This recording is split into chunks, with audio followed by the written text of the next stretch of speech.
Not the best way to start a story, but here I am, Jack Harrison, at the funeral of my former father-in-law, Peter Mason. I stand at the wake in silence and peace, painfully sad, but beginning to remember happier times and thinking of a wonderful man. "Hi, Jack." I sighed, the probably inevitable conversation with my ex-wife Elizabeth, something I had been avoiding since our divorce 5 years ago. "Lizzie," I replied, surprised that she didn't flinch when she heard her shortened name.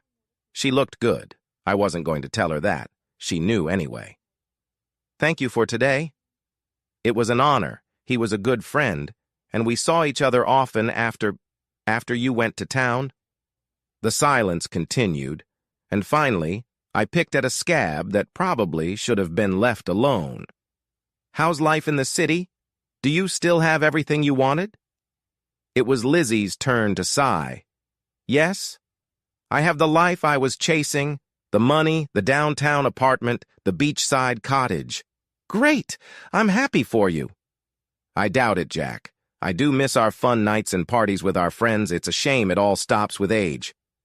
"Oh, they haven't stopped. The old gang still have parties and barbecues. There are just a lot more kids running around these days."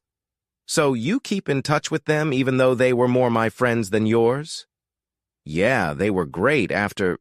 The lads would drag me to the pub, and the wives would sympathize with me and cook for me. It meant a lot.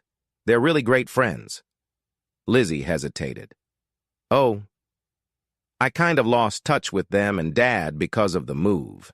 The answer was sharper than I had intended. "Yeah, you broke things off, and your dad missed you." Another silence before she continued. "I'm not sure I've ever apologized for the way things ended or explained myself." "You don't have to. It's in the past. You had an affair, and then you ran off with your very rich lover, almost without looking back. It wasn't all easy, Jack, and I never meant to hurt you, but it happened so fast, and I got wrapped up in things. I apologize for all of that." "Well, I was hurt, and I struggled for a while. I'd rather not rehash it. I doubt you're sorry. You got what you always wanted, and any apologies are all about you, not me." "Well, at least tell me how you are." "You look tanned and healthy.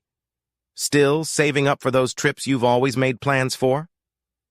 "Actually, I've been traveling quite a bit. I couldn't afford to keep our old house, so I sold it and used the equity for a trip to Southeast Asia that we had planned, albeit not to the high-end resorts, but a whole 6 months there. It was amazing. I loved it so much that I lived with your dad for a while, saved up my money and went to Machu Picchu and then on a tour of New Zealand." "Oh, wow. You lived with my dad. I had no idea. And all those places we used to talk about? Well, we liked to stay at the most luxurious resorts." "You would have loved—" Jack didn't let himself finish the sentence. "What about the factory? You work it all the time. How did you find the time?" "Once I realized I didn't have to chase money, pay for a house, and buy things for you, I focused and started doing contract work. Then I made a little extra money from travel blogging and photography.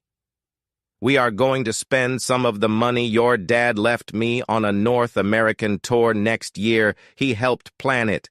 We are? Yes, me, Abby, and the kids.